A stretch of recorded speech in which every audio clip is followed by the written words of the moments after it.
Hola amantes de las huellas de la historia, una vez más los saludo, soy Laura, les agradezco por acompañarnos a Diana y a mí en este viaje por los personajes y por los contextos que han marcado la historia de nuestro país y que hacen parte de nuestra memoria e identidad. Antes de comenzar, queremos invitarles a que nos sigan en nuestras redes sociales para que no se pierdan ninguna de nuestras novedades, publicaciones o la difusión de las noticias del momento a través de nuestras historias en Instagram.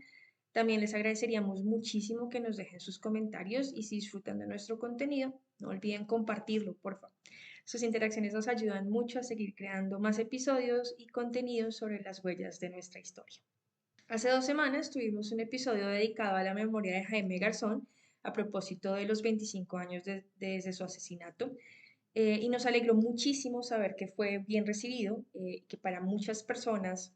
resultó una buena forma de acercarse a Jaime por primera vez o incluso de recordar su legado. Ese humor crítico de Jaime sobre la vida nacional no tiene un referente igual en la actualidad y es importante que lo tengamos presente para que podamos retomar esa capacidad de argumentar y no de atacar a las demás personas, incluso hasta llevarlas al exilio o a otro tipo de decisiones radicales, pues que los afecten a ellos y a sus familias. Jaime tenía esa capacidad de entender los personajes, el contexto de su tiempo, su realidad, ver que somos humanos y que hay cosas que no deberíamos ignorar, como la desigualdad o las violencias.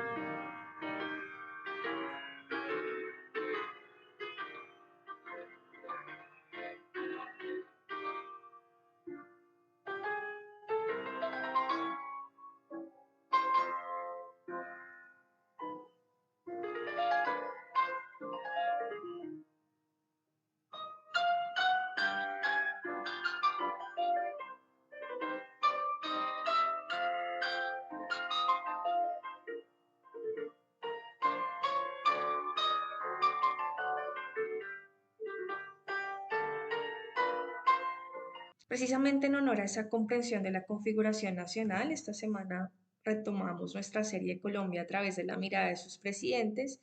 la cual habíamos pausado luego de mencionar el primer gobierno de Tomás Cipriano de Mosquera entre 1845 y 1849. Como les dijimos en ese momento, como muchos de ustedes saben, Tomás Cipriano repitió presidencia, pero pues este primer gobierno se caracterizó porque fue apoyado por personas conservadoras. En su tiempo, Tomás Cipriano de Mosquera pues incluso había buscado apoyo para defender la presidencia de Bolívar, que mostraba esa tendencia a la centralización del poder, con la creencia de que eso le daba estabilidad a la Nueva Granada después de su independencia, y era parte de esos conflictos entre federalistas, centralistas, católicos, tenedores de la tierra, que después llevaron a la guerra en la que él participó como uno de los líderes, como defensores del Estado en la Guerra de los Supremos. Es importante tener en cuenta que durante esa primera presidencia de Mosquera, él impulsó la agricultura y la minería, a pesar de que había sido apoyado por los conservadores y que todo el mundo esperaba un gobierno muy conservador. Lo que hace Tomás Cipriano de Mosquera es una jugada que va a ser mucha tendencia en la política nacional y es, una vez llega al poder, cambiar esa perspectiva que se tiene de él o de quienes lo apoyaron a llegar ahí para hacer, digamos, muchas veces políticas opuestas a las esperadas y él se va a poner del lado de bastantes reformas o de políticas más bien de tipo liberal y, por ejemplo, pues a él se le reconoce la creación del Banco de la República en 1847, de varias reformas administrativas para mejorar la eficiencia en el manejo del Estado, a creación de bibliotecas, si bien no va a tomar muchas decisiones a nivel de educación, sí va a ser un gran promotor de la cultura y va a crear diferentes centros de encuentro cultural, además de las bibliotecas, y va a tomar diferentes medidas como para acabar monopolios del Estado en cuanto a cultivos y fomentar la modernización nacional. Ya en 1849, Tomás Cipriano de Mosquera termina su periodo presidencial y la elección del nuevo presidente va a tener en cuenta un nuevo factor determinante y es la creación de dos tendencias políticas ya oficialmente. Ya no es como esa pelea por el poder sin que haya una afiliación política entre unos más radicales, otros más moderados, unos federalistas, otros centralistas, unos a favor de Bolívar o de Santander, sino que ya como tal se van a organizar los partidos políticos que van a regir la configuración nacional del momento y de ahí en adelante, que son los partidos liberales y conservador. Estos partidos políticos dentro de la tradición democrática de América Latina o de Hispanoamérica van a ser de los más antiguos y pues digamos que el Partido Liberal es el primero que se funda acá en Colombia. Se va a fundar en 1848 y esa fundación va a seguir a la publicación que hace Ezequiel Rojas de un manifiesto que se titula La razón de mi voto. En ese manifiesto, Ezequiel Rojas va a explicar por qué él considera que los colombianos deberían elegir a José Hilario López, porque era un defensor de las libertades individuales, como la libertad de pensamiento, la libertad de culto, pero también era un defensor de la libertad de prensa, de la organización política de tipo federalista, que ayuda más al crecimiento de las regiones y a la necesidad cada vez más creciente para algunos de separar la iglesia del Estado, como romper con esa tradición colonial de unión de ambos. Por su parte, digamos que ya un año después, el Partido Conservador se crea en 1849, va a ser liderado por Mariano Espina Rodríguez y por José Eusebio Caro, y va a defender esa tradición, digamos como esa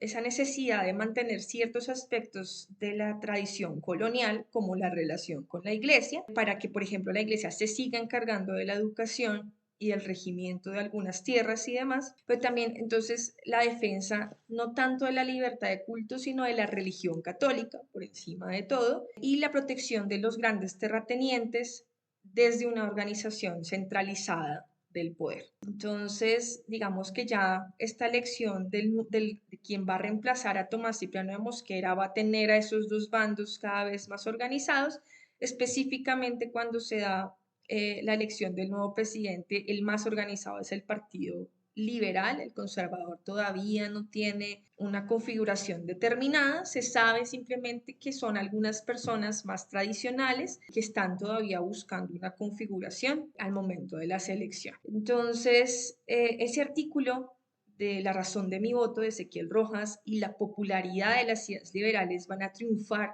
en las elecciones de 1849 y es precisamente la persona que Ezequiel Rojas recomienda, José Hilario López, quien va a asumir la presidencia.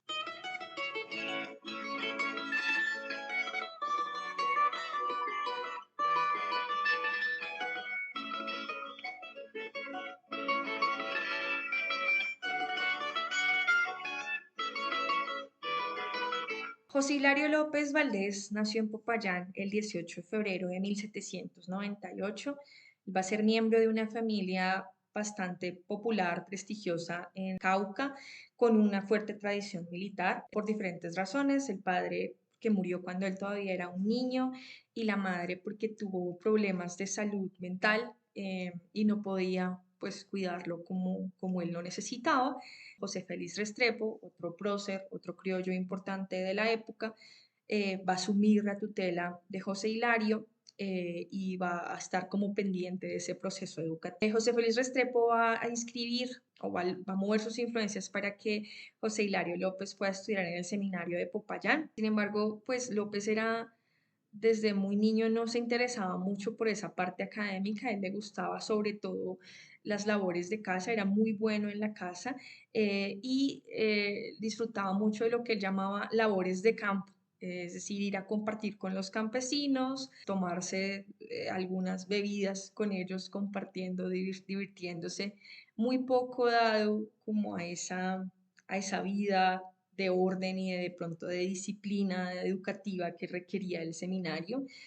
Por esa razón no va a tener los mejores resultados académicos y va a optar entonces por seguir la carrera militar, esta vez puesto a cargo del general José María Cabal. Luego de esa primera ola de independencias regionales que comienzan en 1810, y que hacen parte como de ese grito de independencia del 20 de julio, decide unirse a los ejércitos centralistas que comanda Antonio Nariño. Va a estar ahí muy pendiente de la lucha, primero centralista y luego patriota, y es como parte de estas luchas que los ejércitos realistas, ya como parte de la reconquista española, lo van a capturar en la batalla de Cuchilla del Tambo. Ahí lo van a trasladar a su natal Popayán para que enfrente un juicio y se le conmuta o se le perdona la pena a cambio de que ejerza como pregonero real, es decir, que sea el encargado de difundir los mensajes del rey. José Hilario López va a rechazar esa oferta, él no quiere ejercer como pregonero real, no quiere estar a favor de la realeza y prefiere seguir con su condena en prisión. Pues esto no es posible, pues porque está desafiando la posibilidad que le dio la corona y lo condenan a muerte por fusilamiento. Y ahí podría haber acabado este episodio, pero hay un problema ahí de información con las fechas en las que la condena se iba a llevar a cabo, hasta que el proceso simplemente se suspende y se le cancela la condena. Entonces queda libre y José Hilario pues decide irse con su hermano Laureano a Santa Fe, que es donde están en ese momento algunas como grupos patriotas haciendo labores de espionaje y de defensa y pues decide cómo participar en esos procesos de reorganización para defender la causa patriota. Cuando llega a Santa Fe ahí va a conocer a diferentes personajes de la historia, entre ellos digamos que una persona con la que va a ser muy cercano tanto él como su hermano es la Pola. Conocen a Policarpa Salabarrieta, y pues ella los lleva a varias reuniones, ahí pues trabajan muy de la mano con ella y con otros patriotas. Sin embargo, los van a capturar a él y a su hermano, les dan como una orden de captura, pero ellos se enteran por las labores de espionaje, pues que ya se están dirigiendo hacia ellos y logran escaparse. El plan de ellos es dirigirse hacia los llanos y ahí unirse a las guerrillas independentistas, pero José Hilario se va a enfermar en el camino y pues no alcanzan a llegar a los llanos, deciden detenerse antes y pues el ejército realista los alcanza y los captura nuevamente. Esta vez la condena que reciben tanto él como su hermano es ser parte del ejército realista, es decir, los van a obligar a ser soldados para la causa realista y como parte de esa fórmula de aprisionamiento, los van a llevar a los juicios de fusilamiento de los patriotas capturados y ellos, pues, entre otros, ven o se ven forzados a ver cómo fusilan a la Pola y a otros de sus compañeros. A pesar de esto, pues ellos continúan forzados a participar de la causa realista hasta 1819, hasta que logran ser perdonados ya pues cuando los españoles creen que más o menos controlan toda la situación o están muy distraídos para mantener como el control de esas tropas obligadas y pues tienen ya más cerca al ejército de la campaña libertadora. Por esa razón pues José Hilario se une al ejército patriota y ocupa el cargo de capitán y recibe órdenes de movilizarse hacia Venezuela para acompañar a José Antonio Páez en la campaña desde esa zona. Cuando ya estas campañas de liberación logran la formación de la primera República de Colombia, diferenciada de la actual con el nombre de Gran Colombia, quien queda al mando de la presidencia es precisamente Simón Bolívar. Vimos que no siempre podía estar ejerciendo el poder y que se ausentaba constantemente, pues porque tenía que seguir en su campaña libertadora y mientras tanto, pues se quedaba a cargo el vicepresidente, que era Francisco de Paula Santander. En este proceso, Bolívar va a reconocer el trabajo de José Hilario y lo va a poner a cargo de los frentes militares en Cauca. Santander es el que oficializa el nombramiento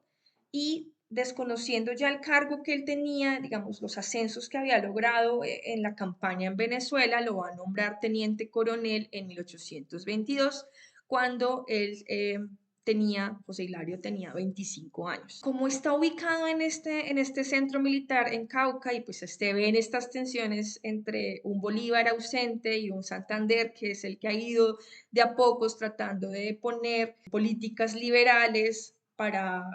y digamos, negociando un poco con la tradición. Él es testigo, José Hilario, de las tensiones por el poder entre bolivarianos y santanderistas. En esas tensiones, es precisamente Tomás Cipriano de Mosquera, general, él se acerca a José Hilario y le pide que participe en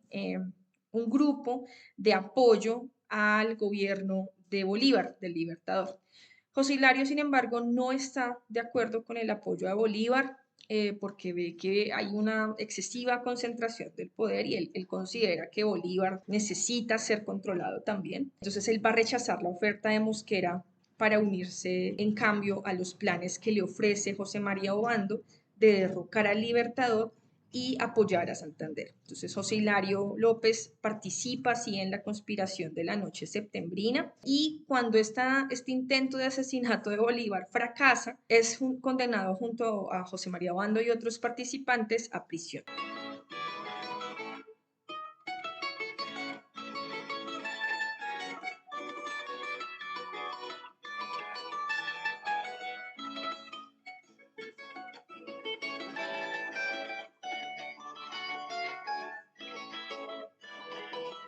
Las tensiones de 1829 con Perú van a hacer que Simón Bolívar se encamine a esa región,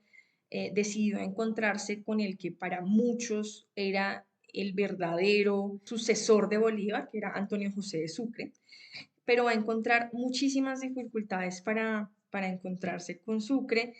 porque hay una gran rebelión al sur de la Gran Colombia de querer derrocar al Libertador y de dar esa separación que a él le va a doler mucho, pero que pues era inevitable por ese centralismo exagerado, a esa separación de esa Gran Colombia. Como está tratando de enfrentar esos problemas, Bolívar decide perdonar la condena que había sobre José María Obando y sobre José Hilario López y los envía como representantes de su presidencia al sur de la Gran Colombia para que actúen como negociadores del gobierno. Ya Bolívar se siente muy enfermo, muy decepcionado por lo que viene pasando y decide renunciar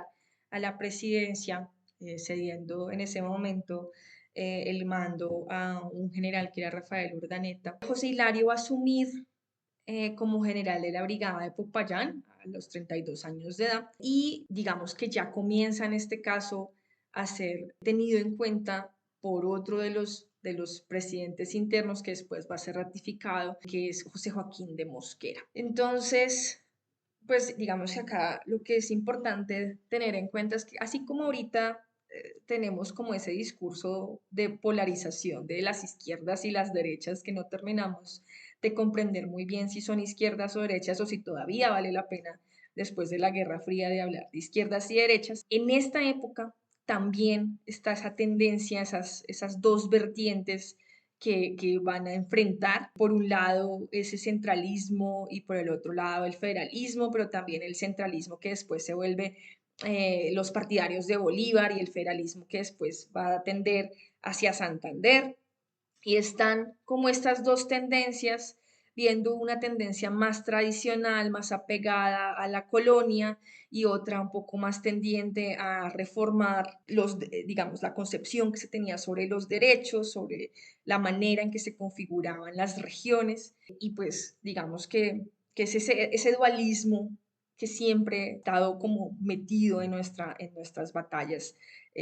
por el poder, ¿no? Y precisamente José Hilario va a verse metido en estas luchas, como vimos, pues ya había sido incluso puesto en prisión por defender a Santander y participar en conspiraciones contra Bolívar. Y después de la muerte del Libertador, Santander va a nombrarlo como uno de sus oficiales y va a asumir el cargo de negociador ante los estados pontificios, es decir, en el Vaticano, en 1837. Este cargo ya diplomático que hace parte de esa manera en que Santander comenzó a pensar el país como abriéndose hacia las relaciones internacionales,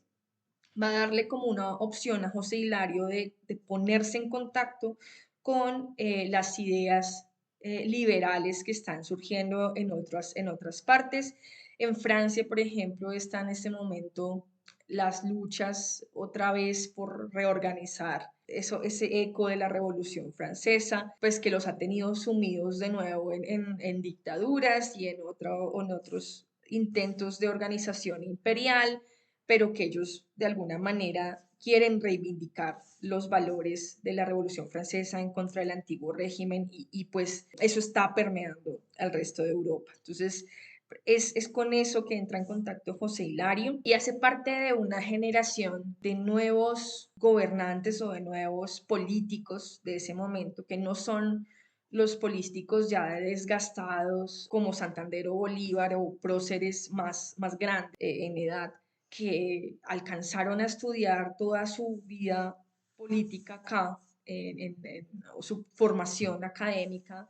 en Santa Fe o en la Nueva Granada, y que luego en su vida tardía entraron en contacto con ideas liberales, sino que son personas que sobre todo se han formado afuera y que tienen la tendencia de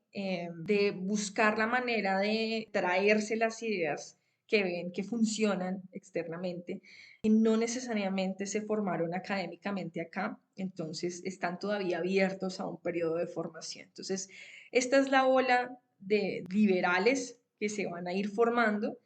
que consideran que hay que darle un respiro a las nuevas naciones, alejarlas de la opresión y tratar de buscar ese desarrollo. Entonces, lo que comienza aquí después de los gobiernos de Santander y Bolívar es un intento de buscar darle un respiro liberal a las políticas. Y por eso incluso Tomás Cipriano de Mosquera, cuando asume la presidencia, pese a que es de una tendencia conservadora, ve en las reformas liberales una forma de darle una buena configuración a la nación. Entonces, pues Tomás Cipriano es uno de esos que va a sentar las bases para el paso del liberalismo y digamos que lo que viene en formación para José Hilario López es la consolidación de la defensa de esos cambios que promueve el gobierno en torno a las libertades individuales. Durante la Guerra de los Supremos, José Ignacio de Márquez lo va a convocar, él regresa al país en 1840 y decide, digamos que, asumir la lucha por la defensa de las decisiones estatales de cerrar monasterios y va a asumir el cargo de secretario de guerra o ministro de la guerra. Y pues digamos que todas esas tensiones que vive José Ignacio de Márquez, pese a que pues como primer presidente, que no era general, que era un civil, que buscó reformar la relación con la iglesia y promover esa separación entre iglesia y Estado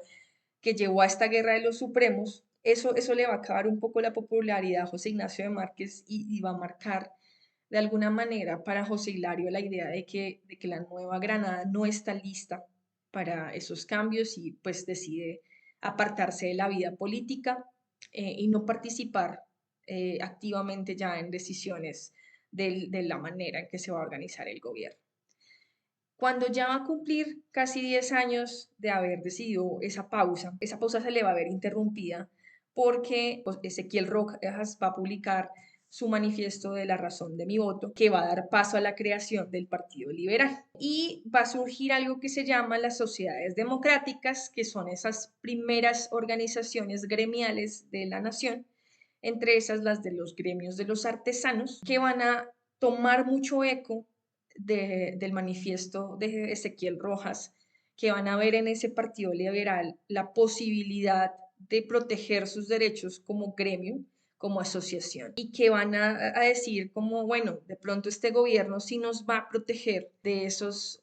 altos impuestos que vienen perjudicando la manera en que damos a conocer nuestros productos y que no nos permiten crecer en esas empresas. Entonces, esa protección de los aranceles o de los impuestos es algo que los va a motivar a apoyar al Partido Liberal. Y es tanta la acogida de estas sociedades democráticas por las decisiones del Partido Liberal, que cuando se dan las votaciones y el Partido Liberal propone al candidato José Hilario López, si bien no es él quien tiene la mayor cantidad de votos o por una gran diferencia, quienes en ese momento están pensando en organizarse en el Partido Conservador deciden votar por José Hilario porque sienten que si no lo hacen, los artesanos y los promotores de José Hilario se van a reaccionar violentamente. Entonces, incluso Mariano Espina va a decir en algún momento, yo voto por José Hilario porque si no voto por él, va a correr riesgo la vida de los diputados que estamos acá reunidos en esta elección. Entonces, pues es algo exagerada, pero la reacción de él, pero pues responde como a ese apoyo casi que fervoroso que tienen los liberales, como con ese anhelo de que por fin haya unas mejores condiciones a nivel económico y a nivel social para diferentes grupos que no sean los de siempre. ¿Sí? Entonces, este era en esa época el gobierno del cambio, por así decirlo, que llegaba con muchas expectativas y pues que como siempre cuando hay expectativas demasiado altas, pues hay aspectos que nos van a dejar bastante decepcionados y de pronto eso le quita la perspectiva a aspectos que sí se lograron. Entonces, así llega José Hilario López al poder, va a ser muy fiel a sus ideas de libertades individuales que en un principio lo acercaron más a Santander que a Bolívar y que lo llevaron a apoyar la presidencia de José Ignacio de Márquez por ver en la política, en esta participación política, una posibilidad de realizar varias reformas urgentes a nivel social, político y económico. Entonces, asume la presidencia, o bueno, es elegido presidente el 7 de marzo de 1849 y ahí comienza este nuevo proceso del país.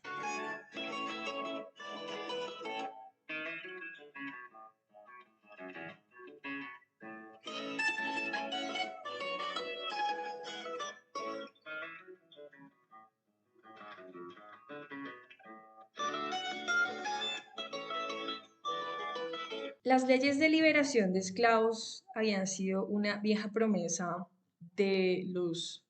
próceres criollos, era algo con lo que tanto los realistas como los patriotas jugaron para atraer personas a sus ejércitos. Los realistas les prometieron la libertad a varios grupos de personas esclavizadas y a grupos indígenas les prometieron mejores condiciones sociales para que ellos se sumaran a los ejércitos realistas y los patriotas hicieron también su parte en esas promesas y pues como hemos visto muy pocos cambios ha habido para la mayor cantidad de la población. Las mujeres que participaron en procesos de independencia pues se vieron relegadas en el siglo XIX con la nueva patria a su papel del hogar, como a que su espacio de participación fuera el hogar, a verse bien estéticamente, a adornar al esposo, ser como un accesorio más en las reuniones. Ese fue el papel de las mujeres, pese a que ellas también buscaban mejorías de las condiciones. En el caso de los grupos indígenas, todavía estaba esa presencia muy fuerte de el desconocimiento de sus cultos, de sus tradiciones y la fuerte presencia de la iglesia con acciones no siempre muy amables con ellos para su proceso de, entre comillas, civilizarlos. Y en el caso de las personas esclavizadas, esa libertad de vientres que se había aprobado en 1821 con Bolívar, pues poco nada había logrado. La mayoría de terratenientes en el país necesitaban de esa mano de obra esclavizada para no tener mucho que pagar o pensar en salarios o en aspectos que les fueran a quitar ganancias. Entonces, esto fue algo que para José Hilario López fue una prioridad y de hecho va a ser reconocido por personas de los grupos afrodescendientes como el primero de esa línea política que se va a preocupar realmente por sus derechos. Hay varias pinturas que reconocen a José Hilario como el libertador de estas personas. Ellos van a tener sus propios líderes, van a tener sus propios movimientos, pero para que haya en Colombia una política real de liberación, hay que esperar hasta José Hilario para que suceda. Y de hecho, en su tumba, esto es parte del epitafio que reza ahí, es que él es el liberador, ¿no? De las personas que estaban esclavizadas hasta ese momento. Esas leyes de liberación habían quedado en suspenso muchas veces por favorecer los intereses de una élite criolla que lo que siempre quiso, más allá de la independencia, lo que quería era estar en control de las colonias acá, y bueno, se independizaron y querían, era el poder. Entonces, realmente no había como un interés mucho de separarse con la iglesia hasta cierto punto, pues luego llegan estas ideas liberales que ya lo ven más necesario y comienzan a poner límites a la iglesia. Y es a esta tradición a la que José Hilario López pertenece y por eso se va a enfocar en dar cumplimiento a esa liberación y va a despertar muchísimas revueltas por parte de hacendados y terratenientes, sobre todo en el sur del país y en su región natal, que es el Cauca. José Hilario va a tomar desde muy temprano la decisión de responder con fuerza a esas rebeliones, a esas revueltas, va a controlarlas y va a buscar que se cumpla efectivamente la liberación de las personas esclavizadas. Esto va a alentar a grupos campesinos y a grupos de personas afrodescendientes a que se tomen las haciendas porque se ven respaldados por el gobierno de López y que ingresen a las haciendas para azotar a las personas que hasta hace poco ejercían como sus amos. La prensa va a entrar como en ese furor de escándalo, así como cuando las mingas se desplazan a la ciudad y entonces está esa difusión del temor de los indígenas, nos van a atacar a todos, como con ese temor de quien sabe que ha hecho o cometido muchas injusticias. Asimismo, comenzaron a mostrar estas reacciones campesinas y de personas que habían sido esclavizadas. Y pues José Hilario simplemente lo va a tomar con bastante calma y él va a decir, cuando se le habla de eso, que se tratan simplemente de retosos democráticos, es decir, ese vistazo juguetón de la democracia que está en formación todavía, como que está apenas floreciendo y que tiene que aprender a dar sus primeros pasos. Entonces, él no le va a dar mucha importancia a estos retosos democráticos y va a seguir con la decisión de promover la liberación de las personas esclavizadas. Por supuesto, esto no lo va a poner del lado de las personas más tradicionales, de los hacendados, de la iglesia misma, y pese a esa protección que él va a defender de la libertad de las personas afrodescendientes, va a tener, sin embargo, una mala comprensión de la función de los resguardos indígenas. Los resguardos son instituciones coloniales para proteger a los grupos indígenas de las violencias que se ejercían sobre ellos y que llevaron a aniquilar gran parte de la población, pero pues también eran formas de garantizar la producción de los productos agrícolas. Entonces, él no va a comprender muy bien la función de los resguardos y digo que no la va a comprender muy bien porque en ese ánimo de liberación y de separarse de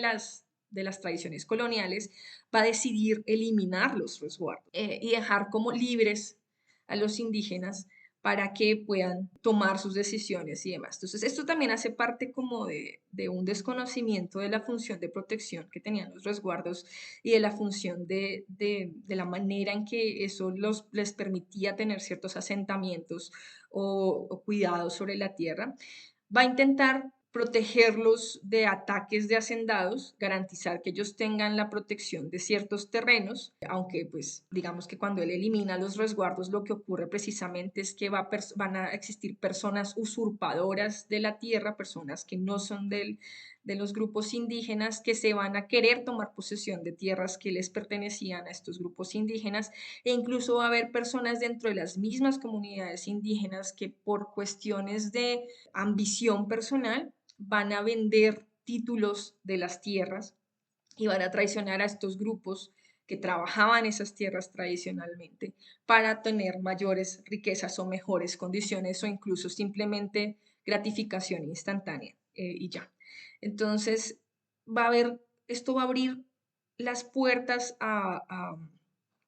muchísimas migraciones de la población indígena a lo largo del territorio, buscando la manera de seguir participando, digamos, de seguir buscando su sustento. Va a haber desplazamientos de tierras que les pertenecían, pero que no se pensó bien al eliminar los resguardos, cómo garantizar la protección de ellos. Y una de las decisiones que va a tomar José Hilario es la de liberar al tabaco, a la producción de tabaco, del monopolio del Estado, pues porque se busca reducir esos aspectos proteccionistas o de intervención del Estado en la economía para que se pueda desarrollar libremente. Y pues muchos indígenas van a encontrar en la explotación tabacalera un foco de trabajo, pues porque ya no tenían esa posesión garantizada de recursos que les permitían los resguardos. Entonces, va a producirse también un alza en los precios de los productos agrícolas que antes se garantizaban a bajo costo por los resguardos, pero que ahora requieren mayor inversión por parte del Estado para que se sigan dando y van a que se requiera otro aspecto de transporte o de desarrollo que en ese momento no se tenía preparado para que los productos que antes estaban siempre disponibles lleguen a todo el territorio nacional. Entonces, esta alza de productos y estas medidas sobre los resguardos pues no van a ser muy populares y por esta razón digamos que lo que sobre todo se le reconoce a José Hilario es ese trabajo por las personas esclavizadas. Las medidas que se tomaron frente al tabaco en este gobierno va a permitir que se convierta en un producto de exportación que por primera vez en la historia nacional va a competir con los metales preciosos, pues desde la colonia el oro y otros metales eran como el punto de exportación de la Nueva Granada hacia el resto del mundo, exportación entre comillas, ¿no? Porque era algo que simplemente se saqueaba y ya. Cuando llegan las primeras presidencias, pues hacen como que ya haya un control más de esta producción y esta exportación. Y este es el primer producto de tipo agrícola que va a lograr competir con el oro y con las piedras, con los metales preciosos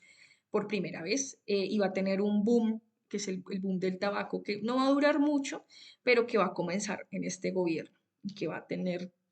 un impacto grande en las exportaciones y en la ubicación de Colombia dentro del mercado exterior. En términos de la separación de la iglesia y el Estado, José Hilario va a dejar bastantes bases. Aquí digamos que hay un error y es que pues hemos visto, o pues quien sabe un poco de las historias de los jesuitas saben que acá en el territorio neogranadino los han expulsado y vuelto a traer en varias ocasiones y los jesuitas eran sobre todo, o son sobre todo una comunidad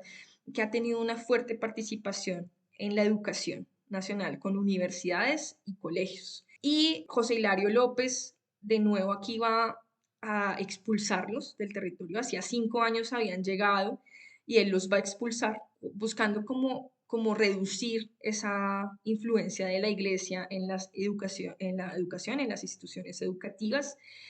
A eso va a sumar también la decisión de sacar de los tribunales eclesiásticos los juicios a arzobispos y obispos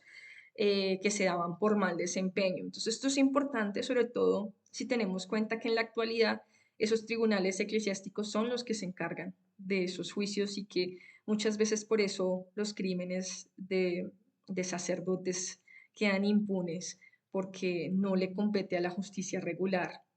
hacer un seguimiento, pero en esta época pues digamos que sí lo logró José Hilario y rompió esa barrera que tenía la iglesia hasta el momento a su alrededor.